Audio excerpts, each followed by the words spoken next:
7명의 사상자를 낸 서울 관악구 봉천동 방화 사건 용의자가 다른 곳에서도 이미 방화를 시도했던 것으로 드러났었죠. 그런데 조사해봤더니 불을 내려고 했던 곳이 이 주택 한 곳뿐만이 아니었다고 합니다.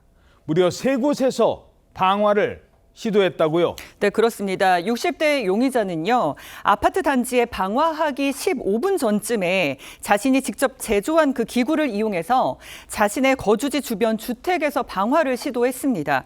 방화 용의자는 자신이 사는 다세대 주택에서요, 50여 미터 떨어진 주택 2곳에 먼저 불을 냈습니다. 그리고 본인의 주거지로 돌아와서 앞집에 추가로 불을 붙인 뒤 오토바이를 타고 아파트 단지로 이동을 했는데, 당시 용의자는요, 오토바이 뒤에 인화물질이 담긴 통을 싣고 아파트로 향했습니다. 범행 직전에 용의자가 지하 주차장에서 오토바이에서 싣고 온 인화물질 통을 내리는 모습도 포착이 됐는데요. 앞서 3차례의 방화 시도로 다세대 주택 출입문 앞에 놓인 플라스틱 통과 상자가 불에 탄 모습도 보였습니다. 다행히 이 다세대 주택 3곳은 주민들의 빠른 대처로 큰 화재로 번지지는 않았지만 현장에는 여기저기 그을린 그런 자국들이 남아 있었습니다. 자, 결국 최종 범행의 목표는 마지막에 불을 낸 아파트였습니다. 그런데 왜 그 전에 이 주택에서도 방화를 시도했던 걸까요? 범죄 심리 전문가는 일종의 예행 연습이라고 분석했습니다.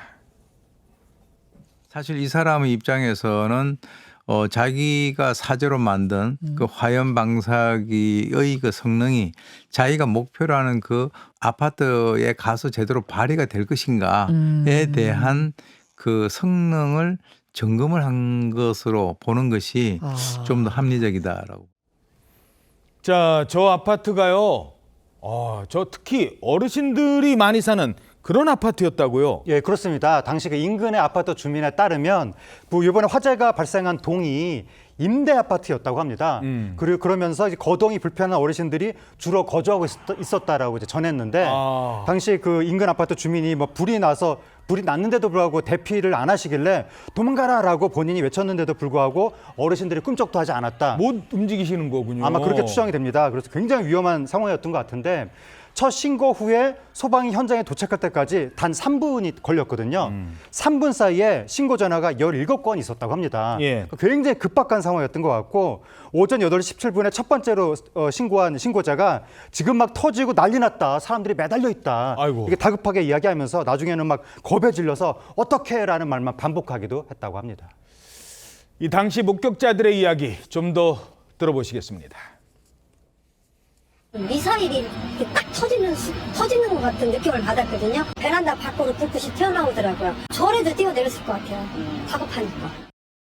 나는 기름인지 모르고 여기 방역하는 줄 알았어. 물이 나가더니 거기서 그냥 그대로 불길이 그냥 나가더라. 먼저 뿌린 게 기름이었던 거야. 내가 문 넘어도 데리고 않더라고. 오토바이 타고 그냥 도망가 버렸어. 자, 그런데 이 아파트는 용의자가 전에 살았던 아파트였습니다. 여기 아파트 살 때 그 당시에 이 위층과 층간 소음 때문에 심각한 갈등을 겪었다고요? 그렇습니다. 용의자가 지난해 말까지 이 불이 난 아파트 3층에 거주를 했던 주민이었다고 합니다. 그런데 이번에 불이 시작된 곳이 4층이었잖아요. 이 윗집 주민, 그러니까 4층 주민과 층간소음으로 심각한 갈등을 겪어왔었다고 합니다. 작년 9월 추석 연휴 무렵에는요, 용의자가 온 가족이 모여있는 윗집으로 찾아가서 시끄럽다, 아줌마 나와라 라고 하면서 시비를 벌이기도 했는데 윗집 주민의 아들과 이 쌍방 폭행 시비까지 갔다는 거예요. 그래서 경찰이 실제로 출동하기도 했었는데 이게 아무래도 쌍방으로 폭행하는 사건이다 보니까 이 각자가 처벌불원서를 제출하게 된다고 하면 처벌로 이어지지 않거든요. 그래서 서로 처벌불원서를 작성을 했고 형사처벌까지는 이어지지 않았다고 합니다.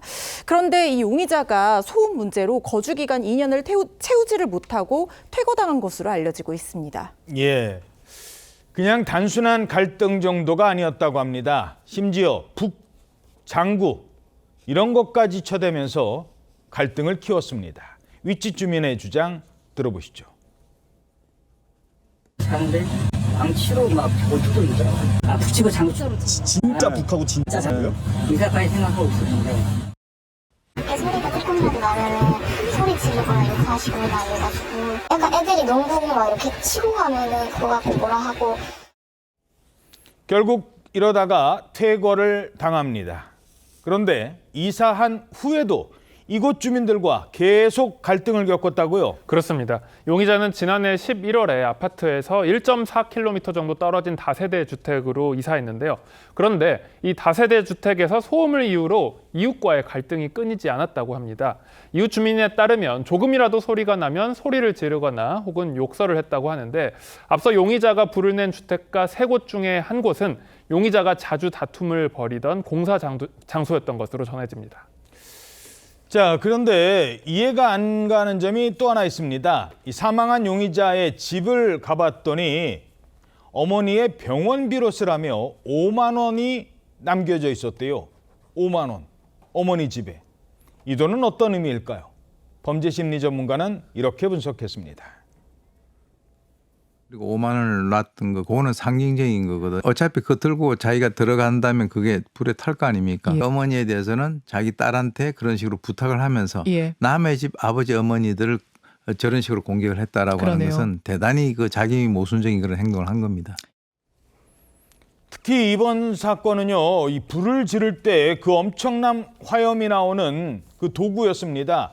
수사가 계속되고 있다고요. 예, 일단 범행의 방식이 이제 확인이 돼야 되는데 범행 도구에 대해서 마치 그 농약을 살포할 때 쓰는 기구 같은 기구에서 이렇게 불길이 나오는 모습이 포착이 됐었거든요. 예. 그래서 경찰은 처음에 그 농약 살포 기구를 써서 범행했다라고 추정을 했었는데 지금 나중에 그게 아니라 세차할 때 쓰이는 고압 분사기일 가능성도 있다. 이런 가능성이 제기가 된 거예요.